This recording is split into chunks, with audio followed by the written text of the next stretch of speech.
جنہوں نے پورے پاکستان میں عمران خان کو ووٹ دیا اور جو عمران خان کو سپورٹ کر رہے ہیں اوورسیز پاکستانی، اور جنہوں نے اللہ تعالیٰ کے حکم کے مطابق امر بالمعروف حق اور باطل کی جنگ میں حق کا ساتھ دے رہے ہیں، میں ان تمام لوگوں کو سلام پیش کرتا ہوں۔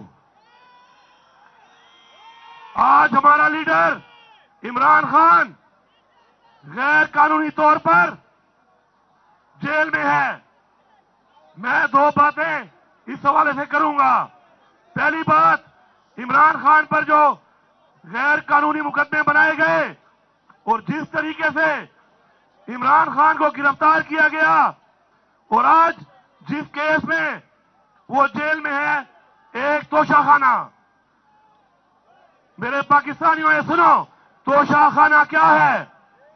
توشہ خانہ سے عمران خان نے لیگل طریقے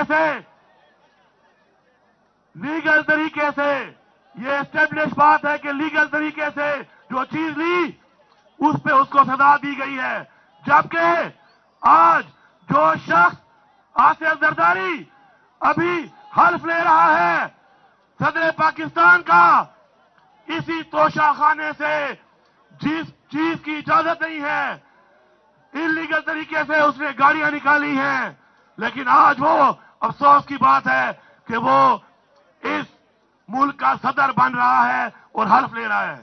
اسی طرح وزیر اعلیٰ پنجاب مریم نواز کچھ نہ ہوتے ہوئے، کسی عہدے پر نہ ہوتے ہوئے، اس نے انلیگل طریقے سے گاڑی لی ہے توشہ خانہ سے، جو کہ غیر قانونی ہے۔ افسوس کی بات یہ ہے کہ آج وہ وزیر اعلیٰ پنجاب ہے۔ اسی طرح شہباز شریف، جس نے ثابت ہوا کہ منی لانڈرنگ کی اس کے اکاؤنٹوں سے ثابت ہوا، جس نے ٹیٹیاں کرائی غیر قانونی، افسوس کی بات ہے کہ آج وہ اس ملک کا وزیر اعظم ہے۔ میں بھرپور طریقے سے ڈیمانڈ کرتا ہوں کہ عمران خان کا فری اینڈ فیئر ٹرائل ہونا چاہیے اور جلد سے جلد عمران خان کو رہا کیا جائے۔ اس کے بعد سائفر کیس کے بارے میں سنیں۔ سائفر ایک وہ سازش ہے جو عمران خان کے خلاف، اس کی حکومت کے خلاف کی گئی، اور فیڈرل کیبنٹ نے اپنے اختیارات کا استعمال کرتے ہوئے اس کو ڈی کلاسیفائی کیا۔ سائفر ایک سیکریٹ ڈاکومنٹ نہیں رہا، وہ سیکریٹ ڈاکومنٹ نہیں ہے۔ ہماری نیشنل سیکورٹی کونسل نے اس بات کو مانا کہ وہ جو بات چیت کی گئی وہ ہمارے خلاف مداخلت تھی۔ ہم کہتے ہیں سازش تھی، یہ کہتے ہیں مداخلت تھی، مگر اس سازش کے پیچھے جو لوگ تھے، انشاءاللہ ہمیں اللہ پہ یقین ہے، اور انشاءاللہ ایک دن یہ سب سازش کے جو اہلکار تھے سامنے آئیں گے۔ اس وقت کے اسپیکر نے مطالبہ کیا اور چیف جسٹس آف پاکستان جو اس وقت تھے ان کو خط بھیجا کہ آپ اس پر جوڈیشل کمیشن بنائیں، اب تک نہیں بنایا گیا۔ میں آج جو چیف جسٹس ہیں سپریم کورٹ کے، ان سے گزارش کرتا ہوں کہ جلد از جلد سائفر کے اوپر جوڈیشل کمیشن بنایا جائے تاکہ قوم کے سامنے آئے کہ یہ سازش کس نے کی اور اس سازش کو امپلیمنٹ اور اہلکار کون لوگ بنے۔ ہماری پارٹی کو جس طریقے سے ختم کرنے کی کوشش کی گئی پوری قوم کے سامنے ہے۔ سب سے پہلے شروعات ہوئی کہ ہمارے لیڈر کو جیل میں ڈال دیا گیا، اس کے بعد ہماری پارٹی کو ختم کیا گیا، اس کے بعد ہمارے ورکر لیڈرشپ خواتین کو جیلوں میں ڈالا گیا،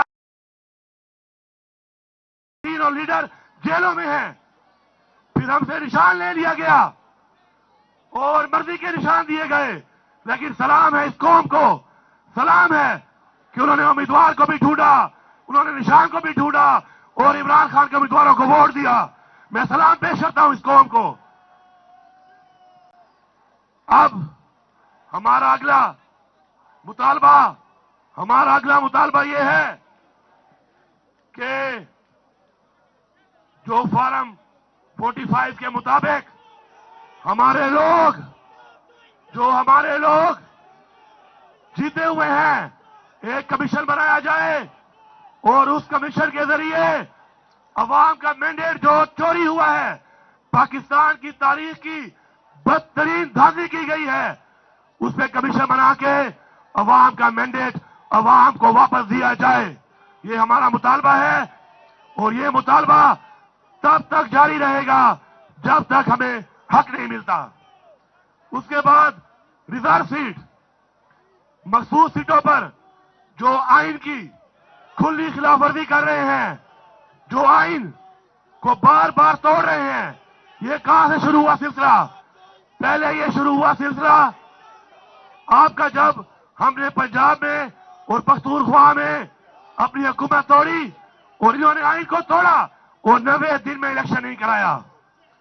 उसके बाद से आइन को इन्होंने एक खिलवाड़ बनाया हुआ है, बार बार आइन तोड़ रहे हैं, किसी को परवाह ही नहीं है।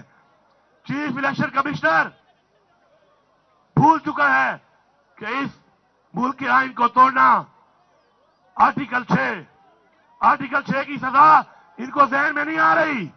इंशाअल्लाह जो लोग मुर्तकब हुए हैं इस आइन को तोड़ने के, इंशाअल्लाह उनको आर्टिकल 6 के मुताबिक सजा दी जाएगी, ताकि दोबारा कोई हिम्मत ना करे कि वो हमारे आइन को तोड़े। मखसूस नशिस्तों पर एक रेशो के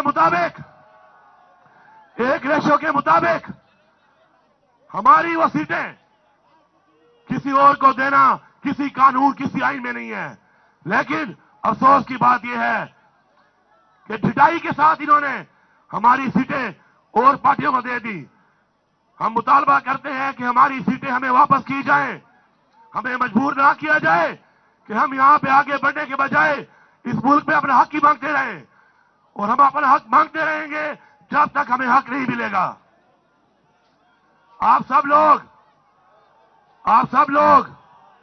आप वो लोग हैं जिन्होंने हक का साथ दिया, सच का साथ दिया, इमरान खान का साथ दिया, और तब तक आपने अपनी तहरीक नहीं छोड़नी जब तक आपको अपना हक नहीं मिलता, इमरान खान रिहा नहीं होता, इस मुल्क में फ्री एंड फेयर इलेक्शन नहीं होता और अवाम के मैंडेट के मुताबिक हुकूमत नहीं बनती, और इंशाअल्लाह इमरान खान इस मुल्क का वजीर आजम नहीं बनता। पख्तूनख्वा के लोगों, आज आपकी यहां पे हुकूमत है, ये अवाम की हुकूमत है। मैं यहां पे ऐलान कर रहा हूं, एक बार फिर ऐलान कर रहा हूं कि इस सूबे में आपने एक टीम बनकर मुत्तहिद होकर जिहाद करना है, करप्शन के खिलाफ, नाइंसाफी के खिलाफ, जुल्म के खिलाफ, और वो साबित करना है कि आप इंशाअल्लाह एक वो मिसाली सूबा बनाएंगे इसको कि आपकी मिसाल तारीख में इंशाअल्लाह याद की जाएगी। आप लोग मुत्तहिद होकर जज्बे के साथ, जुनून के साथ इंशाअल्लाह हमारी टीम बनकर अपने नौजवानों को हम रोजगार देंगे, इंशाअल्लाह अपनी खवातीन को हम उनका जायज हक देंगे, इंशाअल्लाह गुर्बत का खात्मा करेंगे, इंशाअल्लाह इस सूबे में अमन लाएंगे और इंशाअल्लाह इस सूबे को तरक्की पर गामजन करेंगे। लेकिन जब तक आप मेरी टीम बनकर मेरे साथ एक कदम आगे नहीं चलोगे, ये मुमकिन नहीं है। आप बनोगे मेरी टीम, आप आगे बढ़ोगे, मुकाबला करोगे, करप्शन का खात्मा करोगे, नाइंसाफी के खिलाफ आवाज उठाओगे, इंशाअल्लाह। अगर यही जज्बा हुआ, यही जुनून हुआ, क्योंकि हमारा ये ईमान है कि जुनून मरता नहीं, जुनून बढ़ता है इंशाअल्लाह। इस जुनून के साथ हम अपना हक भी लेंगे और इंशाअल्लाह हम पाकिस्तान को उस रास्ते पे लगाएंगे कि पाकिस्तान के अंदर अमन भी हो, खुशहाली भी हो, इंसाफ भी हो, और कोई भी पाकिस्तान का आइन ना तोड़ सके, कोई भी अवाम का मैंडेट चोरी ना कर सके। इंशाअल्लाह इस मुतालबे के साथ कि अपना हक, साडा हक इत्थे रख, साडा हक इत्थे रख, साडा हक इत्थे रख, साडा हक इत्थे रख, साडा हक इत्थे रख।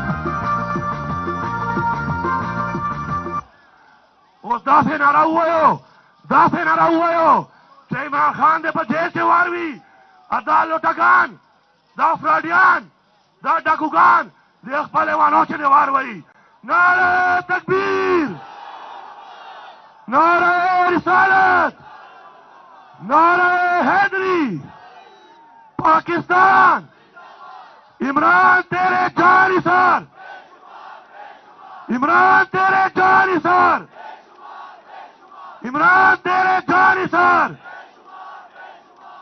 خاصو ٹول زندہ باد ڈیرہ مہربانی